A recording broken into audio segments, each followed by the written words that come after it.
La Castellana, salah satu wilayah kecil di Marseille, bikin geger Prancis pada 2013. Polisi meringkus sindikat narkoba besar. Saat kejadian, polisi menemukan barang bukti berupa uang tunai senilai 1,3 juta euro. Sindikat ini beroperasi di apartemen kumuh yang padat, oleh warga setempat kerap disebut benteng, dan omset penjualannya bisa capai 50.000 euro per hari. Ya, kawasan La Castellana memang lekat dengan kriminalitas. Akses pekerjaan enggak banyak, tingkat pengangguran tinggi, dan jalan menyelamatkan hidup adalah dengan masuk ke dunia kriminal. Namun, bagi Zinedine Zidane, jalan lain ialah sepak bola. Keluarga Zidane memutuskan pergi ke Prancis setelah Perang Aljazair berkecamuk. Dari Aiguemont, mereka tiba di Paris dan kemudian sadar kesempatan cari uang di kota ini enggak terlalu banyak. Pada pertengahan 1960-an, mereka memilih pindah ke Marseille dan akhirnya tiba di La Castellana. Di kota ini Zidane tumbuh, termasuk menggeluti sepak bola. Setelahnya kita tahu, Zidane menjelma jadi pemain top dunia. Dalam rentang 2 tahun, 1998 sampai 2000, ia bahkan berhasil mengantar Prancis jadi juara Piala Dunia dan Eropa. Dari sini, lantas muncul kenyataan yang kadang enggak bisa diterima banyak orang. Sepak bola Prancis dibangun atas keringat dan mimpi para imigran. Untuk tahu bagaimana relasi imigran dan sepak bola Prancis, kita mesti mundur ke belakang, tepatnya usai Perang Dunia II. Perang bikin Prancis kelimpungan. Sejumlah infrastruktur hancur, ekonomi kolaps, dan fasilitas lainnya enggak bisa diandalkan. Pemerintah Prancis pun meluncurkan kebijakan untuk memenuhi kebutuhan pekerja dalam negeri dalam rangka mengejar pembangunan. Pintu imigrasi akhirnya dibuka, dan dari sini orang-orang dari luar Prancis masuk. Mulanya, mayoritas imigran berasal dari 3 negara, Italia, Spanyol, dan Portugal. Baru setelahnya gelombang imigran dari Afrika Utara bersamaan dengan kemerdekaan dari tangan kolonial mendominasi arus yang masuk Perancis. Kontribusi para imigran begitu penting. Mereka berandil dalam membangun kembali Perancis yang porak-poranda akibat perang. Data menyebut bahwa terjadi peningkatan cukup signifikan imigran yang masuk setelah kebijakan ini diterapkan. Dari 1946 sampai 1975, lonjakan imigran di Prancis nyaris 2 kali lipat, dari semula 2 juta orang jadi 3,9 juta. Angka itu terus naik dari masa ke masa sampai akhirnya tembus 6 juta orang pada 2018. Sejauh ini, populasi imigran paling banyak disumbang Aljazair, disusul Maroko, Portugal, sampai Tunisia. Menjadi seorang imigran bukan perkara mudah.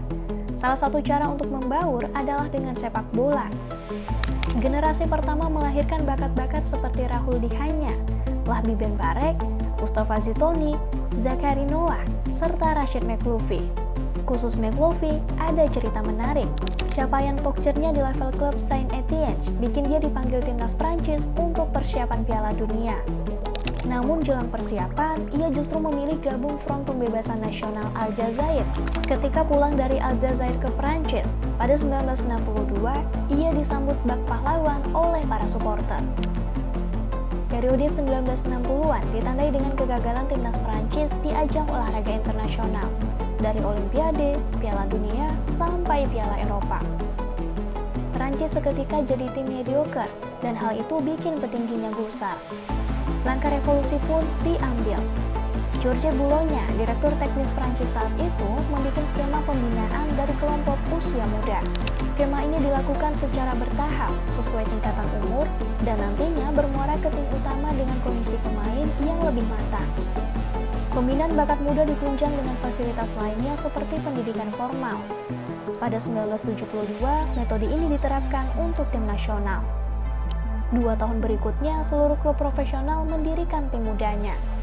Klub-klub lokal lantas gencar merekrut anak-anak muda yang mayoritas tinggal di wilayah kantung para imigran.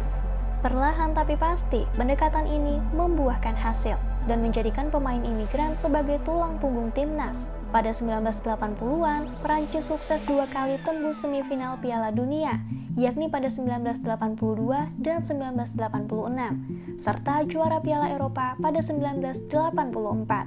Selain Michel Platini, yang juga keturunan imigran, Prancis diperkuat Jean Tigana serta Marius Tresor.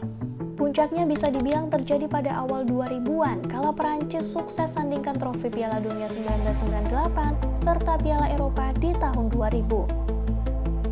Timnas Prancis periode itu diisi dengan para pemain dengan latar belakang beragam, dari Lilian Thuram, Thierry Henry, Marcel Desailly, Patrick Vieira, hingga Zidane.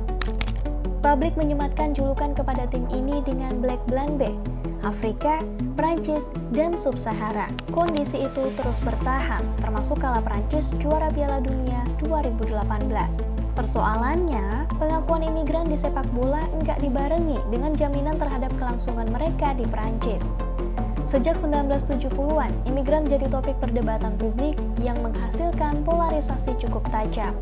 Penyebabnya kompleks, kombinasi antara krisis ekonomi, angka pengangguran yang tinggi, serta bangkitnya kelompok politik kanan jauh seperti Front National yang dimotori Jean-Marie Le Pen. Untuk yang disebut terakhir, kekuatan resistensinya lumayan besar dengan membawa narasi bahwa imigran lekat dengan identitas nasional, terorisme, kejahatan, kekacauan, serta kesusahan belaka.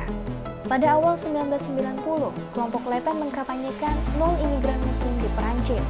3 tahun berselang, retorika ini jadi kebijakan praktis. Hukum Pasqua diambil dari nama Menteri Dalam Negeri Charles Pasqua. Intinya, melarang imigran dapat pekerjaan dan tempat tinggal tetap di Perancis. Beda pemerintahan, beda pula kebijakan soal imigran. Di Perancis, sejak 1945 sudah ada 100 aturan mengenai imigran. Bukannya mempermudah, aturan-aturan itu malah seringkali bikin imigran jauh dari pemenuhan hak hidup mereka. Di waktu bersamaan, warisan pengaruh kelompok politik kanan jauh belum terkikis, sehingga imigran selalu jadi target kebijakan, atau setidaknya subjek khusus yang mesti diatur secara terpisah. Di level akar rumput, imigran Prancis lekat dengan rasisme, diskriminasi, dan akses terhadap pekerjaan yang begitu jauh. Paul Pogba, bintang Juventus sekaligus pemain keturunan Guinea, pernah bercerita bahwa tempat dirinya tumbuh, Roissy Andry, sekitar 200 km dari Paris, amatlah keras. Kalau ia nggak jadi pesepak bola, mungkin ia akan bernasib seperti banyak temannya, terlibat perang geng dan transaksi narkoba. Apa yang dialami Pogba jadi gambaran kondisi imigran di Prancis secara umum. Mereka tinggal di kawasan yang enggak layak, terpinggirkan dari perhatian pusat, dan pada akhirnya masuk ke dalam dunia kriminal. Sebab satu-satunya jalan untuk bertahan hidup cuma itu. Kontras gambaran imigran Prancis di sepak bola dan realitas sehari-hari merupakan wajah yang sulit diterima, tapi mungkin enggak mengagetkan. Pertanyaannya, bisakah kamu membenci seseorang karena dia imigran? Dan di waktu bersamaan, pesepak bola yang berandil besar dalam keberhasilan suatu negara membawa trofi juara dunia?